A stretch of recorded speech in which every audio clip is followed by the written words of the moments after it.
Good morning. आज online class के अंतर्गत में हम बीएड सेकेंड ईयर भौतिक विज्ञान की प्रथम यूनिट के बारे में हम जो अध्ययन कर रहे हैं, हमारा जो टॉपिक चल रहा था पाठ्यपुस्तक।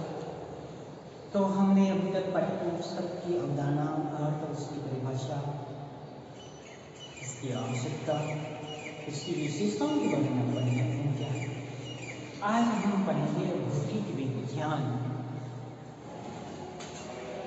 की अच्छी जो पाठ्यपुस्तक होती है उसमें कौन कौन से गुणों का होना आवश्यक है। तो देखिए कि भौतिक विज्ञान की जो पाठ्यपुस्तक है उसका महत्व उस पुस्तक के निर्माण के अंतर्गत निहित है।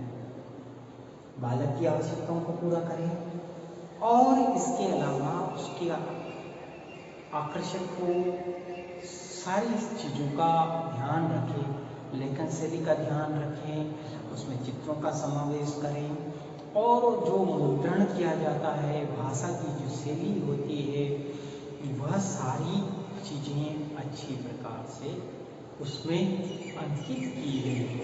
तो ये सारी चीज़ें आज हम पढ़ेंगे। तो पहला बिंदु आता है पाठ्यचर्या के अनुसार।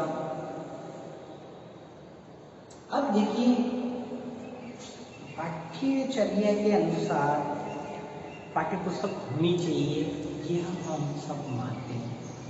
अब उस पाठ्यचर्या के अनुसार उसमें क्रमबद्धता हो। इसके अलावा जो पुस्तक बनाई गई है उसमें पहले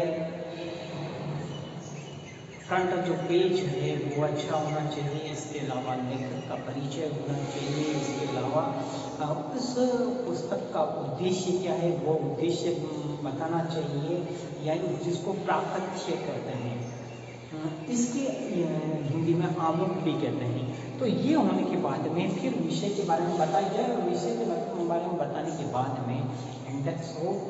इंडेक्स में सारी चीज़ें कंप्लीट हो, सीरियल नंबर, यूनिट, टॉपिक का नाम हो, पेज संख्या हो, और इसमें सारे टॉपिक के डिटेल उसमें नहीं। इसके बाद में हम आगे बढ़ते हैं तो जो टॉपिक जैसे फर्स्ट यूनिट शुरू हो रहा है, दूसरे यूनिट, तीसरे यूनिट, इस प्रकार से क्रमबद्धता उसमें हो कि जो ज्ञान हमें पहले देना है पाठ्यक्रम निर्माण के सिद्धांतों के आधार पर वह किया जाए। सूक्ष्म से विस्तार की तरफ, जटिल सरल से जटिल की तरफ, कठिन की ओर, ठीक है। तो इस प्रकार का पाठ्यचर्या में विकास, जिससे क्या हो कि बालकों को यह कार्य करने में, समझने में आसानी। तो ये ये पाठ्यपुस्तक यदि उसके अनुसार होगी और तो वह शिक्षक के लिए और बालक के लिए, दोनों के लिए मुख्य साधन होगी। फिर दूसरा आता है लेखक। देखिए लेखक जब बुक लिखता है, वर्तमान में एक परिपाटी चल रही है, मैंने आपको कह दिया भाई मुकेश मेरा थोड़ा काम करना, मैं तेरे को 2 किताबें दूंगा और 2 किताबों में से तेरे को जो अच्छा लगे मैं लाइन या अंडरलाइन कर दूंगा, वह तुमको एक रजिस्टर में लिख के मुझे देना है, ठीक है। पैसों के खातिर लोग क्या करते हैं, थोड़ा सा मीटर इधर से उठाया, थोड़ा सा मीटर उधर से उठाया और उसमें कोई क्रमबद्धता नहीं रखते और अनावश्यक चीजें भी उसमें अच्छा करने के चक्कर में, पैसे कमाने के चक्कर में वह उसमें ऐड कर देते हैं। जब वह बच्चों के सामने प्रस्तुत की जाती है तो बच्चों को वह बोरिंग लगती है। तो इसलिए लेखक वो होना चाहिए जो अनुभवी हो और उस विषय का ज्ञान रखता हो। विषय का ज्ञान नहीं है और आप उसको लिख रहे हैं और इसके साथ साथ में वह नवीनतम शोध से भी जुड़ा हुआ हो, अनुसंधान पर जोर देता हो और उसको कक्षा के स्तर का पता हो कि इस कक्षा के स्तर के अनुसार वह चाहे कितना भी ज्ञानी है, कितना ही विषय का ज्ञान है, लेकिन उसको ये नहीं पता है कि कक्षा 8 का स्तर ये है, पर उस कक्षा के स्तर के अनुसार नहीं पढ़ाएगा तो बच्चों को कुछ भी समझ में आने से परहेज रहेगा और वह बुक निरर्थक होगी यदि वह उसका लेखक है तो बच्चों की कक्षा के स्तर के अनुसार अगर उस कक्षा का पाठ्य सामग्री का निर्माण करें, यानी लेखक की भूमिका भी इसमें महत्वपूर्ण रहती है। और जब लेखक का परिचय पाठ्य पुस्तक के फ्रंट पेज पे होता है, यानी मुख्य पेजों पे हो तो उसका विवरण होता है, तो उसमें सारी चीजें उसका ब्यौरा दें तथा इस पुस्तक का क्या उद्देश्य है और इसकी आवश्यकता है अभिभावक के लिए, बच्चों के लिए और शिक्षक के लिए और समाज के लिए और राष्ट्र के लिए इसकी क्या उपयोगिता है उसमें बताएं। फिर नेक्स्ट आता है पाठ्य पुस्तक के तकनीकी लक्षण। अब देखिए तकनीकी लक्षण का मतलब ये है आपके पास में पाठ्य पुस्तक है, उसकी अक्षरों की बनावट कैसी, ये एक टेक्निकल पॉइंट है। आपको इस प्रकार के अक्षर होने चाहिए जिससे आपको पढ़ने में आसानी रहे और आपके आंखों को चुभने वाला या यूं घोर से देखने जैसा आपको नहीं लगे, तो इस प्रकार की चीजों का ध्यान रखा जाए। फिर पाठ्य पुस्तक का आकार A4 साइज की है, छोटी साइज की है आकार, इसके अलावा मोटाई जितनी आवश्यकता है बच्चों की सुविधा के अनुसार पाठ्य पुस्तक होनी चाहिए, ये दूसरी बात।